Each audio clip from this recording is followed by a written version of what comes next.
ஒரு தட்டில் இல்லை ஒரு சின்ன பேஷனில், ஒரு தட்டில் சின்ன பேஷனில் ஒரு கிலோ மாவு அதில் கொட்டுறீங்க. மைதா மாவு, கோதுமை மாவு அதில் கொட்டுறீங்க. ஒரு கிலோ மாவை கொட்டிட்டு தண்ணியை ஊத்துறீங்க. எனக்கு அளவு தெரியல. 1 கிலோ கோதுமை மாவுக்கு எத்தனை டம்ளர் தண்ணி ஊத்துவீங்க?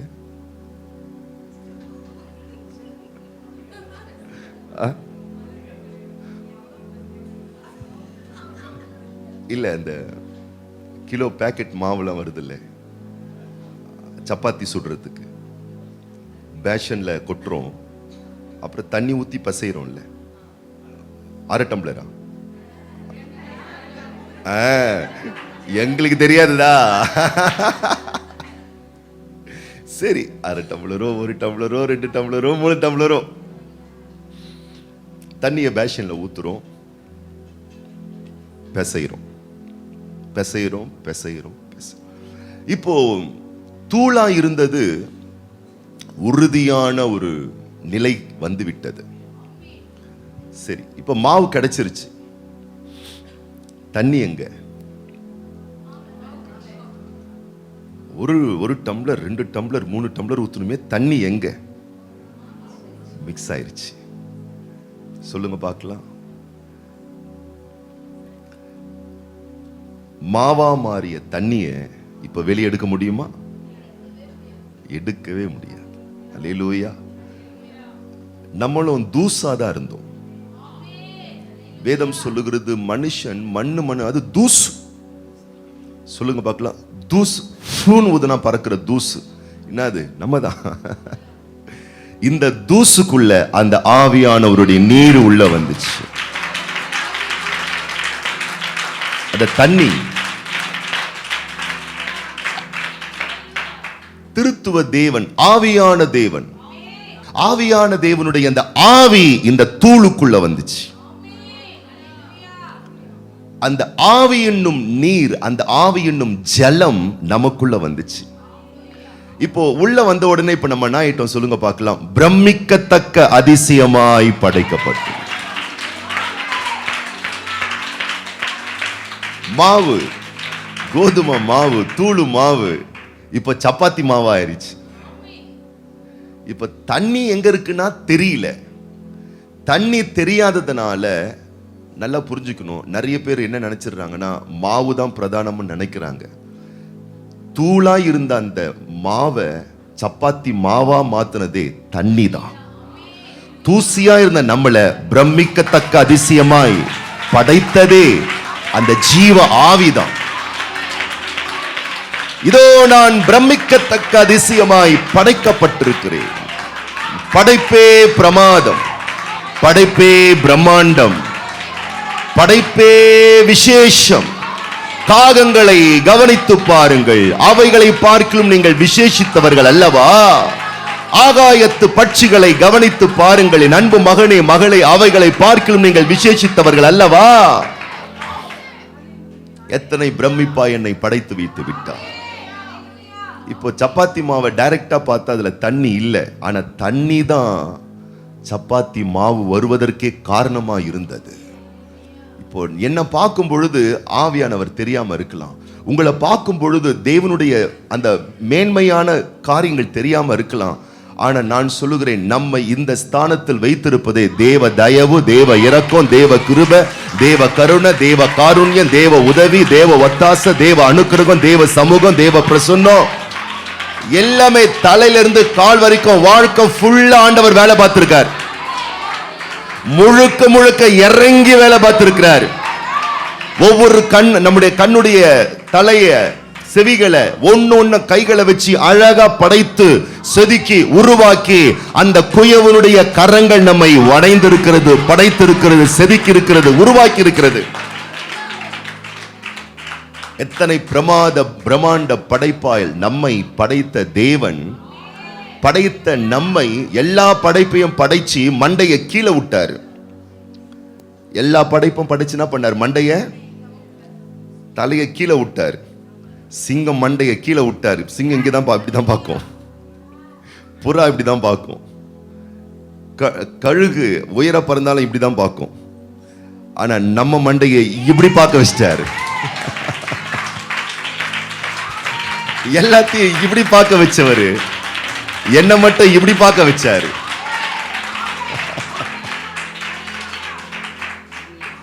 உம்மை ஆராதிப்பேன், உம்மை தொழுது கொள்வேன்.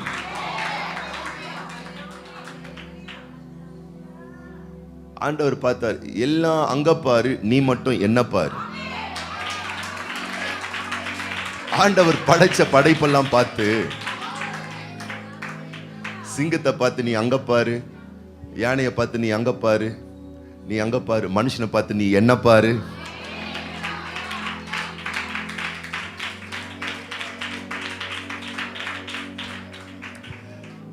தூசை அவருடைய ஜீவன் இறங்கி உருவமாய் செதுக்கும் பொழுது, நல்லா பாருங்க, அவருடைய முகம் மனுஷனுடைய முகத்தை பார்க்குது. பார்க்கிறாரு, ரசிக்கிறாரு, பார்க்கிறாரு, ஆவியான தேவன் படைக்கிறாரு பாருங்க. படைக்கும் பொழுது அவருக்கு ரூபம் இல்லை. மனுஷனை படைக்கும் பொழுது அவருக்கு என்ன இல்லை? ரூபம் இல்லை.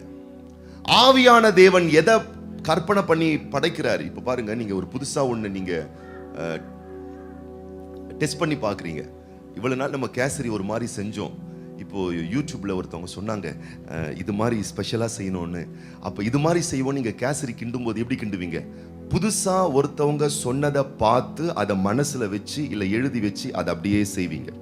இப்போ மனுஷன் அவர் படைக்கும் பொழுது எதை மைண்ட்ல வச்சிருக்காருன்னா, கடவுளுக்கு ஆவியான தெய்வத்துக்கு கண்ணு இருந்தா எப்படி இருக்கும், மூக்கு இருந்தா எப்படி இருக்கும், மொழி இருந்தா எப்படி இருக்கும், காது இருந்தா எப்படி இருக்கும்ன்ற அவருடைய கற்பனையின் வடிவமாய் நம்மளை படைச்சார். படைச்சி பார்த்துக்கிட்டே இருக்காரு, மகிழுகிறார், மகிழ்ச்சி அடைகிறார், சந்தோஷப்படுறார். இப்ப சந்தோஷப்பட்டு என்ன பண்றாருன்னா, பைபிள் சொல்லுது, எதுல ஊதுனாரு? நாசியிலே ஊதுனாரா. நல்லா கவனிங்க.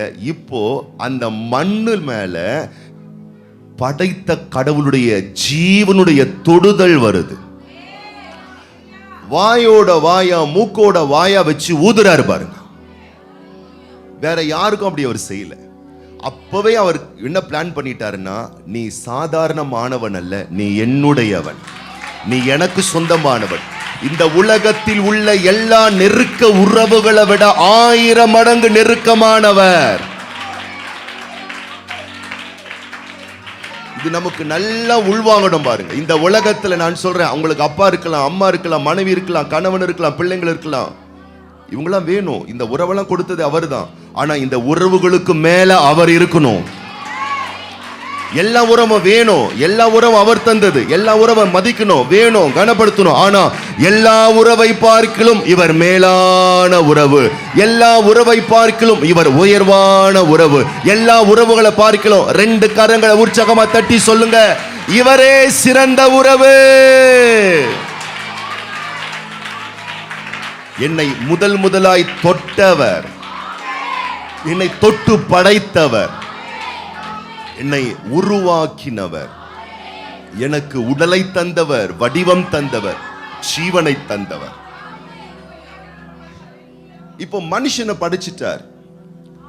மனுஷனை படைச்சிட்டு அவர் சொல்றாரு, நான் அவன் கூட இருக்கிற நல்ல விஷயம்தான், ஆனா அவனுக்கு ஒரு துணை வேணும் அப்படின்னு சொல்லி அவனுக்கு அயர்ந்த நித்திரையை வர செய்தார்.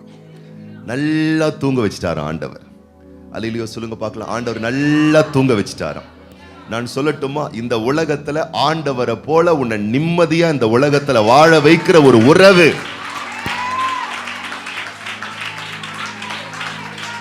உன் நிம்மதியை விரும்புகிற தேவன், உன் சமாதானத்தை விரும்புகிற தேவன், உன் இளைப்பாறுதலை விரும்புகிற தேவன், உன்னுடைய நித்திரையை விரும்புகிற தேவன், உன்னை இளைப்பாற பண்ணுகிற ஒரு தேவன், உன் சுகவாழ்வை துளிர்க்க பண்ணுகிற ஆண்டவர், அதில் அக்கறை உள்ளவர். அவனுக்கு இளைப்பாறுதலை கொடுத்த நோக்கம் என்ன? இளைப்பாறுதலை கொடுத்து ஒரு இன்பமான ஒரு உறவை கொடுக்கிறதுக்காகத்தான். இப்போ அவன் உறங்கி கொண்டிருக்கிறான். அவனுடைய விலா எலும்பை எடுக்கிறார். எடுத்து சொல்லுங்க பார்க்கலாம். ஏவாளை படைக்கிறார். இப்ப ஏவாள் கண்ணை திறந்த உடனே ஆதாம பார்க்கல. பைபிள் சொல்லுது, வசனம் சொல்லுது, அவர்தான் ஏவாளை படைத்து அவளை அவனிடத்திலே கொண்டு வந்தாராம். அப்ப ஏவாளை படைச்ச உடனே ஏவாள் கண்ணை திறந்து பார்க்கிறா. ஏவாள் கண்ணை திறந்து பார்க்கும் பொழுது அங்க அவளுக்கு அப்பாவோ அம்மாவோ கணவனோ மனைவியோ பிள்ளைகளோ யாருமே இல்லை. அவ கண்ணை திறந்து பார்த்த முதல் நபர் கர்த்தருடைய ஆவியானவர். ஒரு மனுஷி, அவள் பார்த்தது தேவ மகிமை, ஆவியான தேவனை. இப்படி ஒரு படைப்பு இந்த உலகத்துல யாருக்குமே கிடையாதுங்க. இப்ப எந்த அளவு நம்முடைய வாழ்க்கை நிலைகள் அவரை பார்க்கிற நிலைகளா இருக்கிறதோ, அதுக்குதான் கழுத்தை இப்படி வச்சிருக்கிறாரு. எவ்வளவுனா உயர்த்தி பார்க்கலாம், ஸ்ட்ரெயிட்டா பார்க்கலாம். அல்லேலூயா. சைட்ல எல்லாம் பார்க்கணும்னு அவசியம் இல்லை, நேரா பார்க்கலாம். தலையை உயர்த்தி பார்க்கலாம், கண்களை மூடி பார்க்கலாம், அவரை உணர்ந்து பார்க்கலாம், அவரை அனுபவிச்சு பார்க்கலாம், அவரை மேன்மையா நினைச்சு பார்க்கலாம். ஓ உமக்கு நன்றி தேவனே, நன்றி தேவனே. அவரை காண்கின்ற உறவு, அவரை நேசிக்கிற ஒரு உறவு, அவரை கனப்படுத்துகிற உறவாய் இந்த உலகத்திலே அவர் நம்மை வைத்திருக்கிறார்.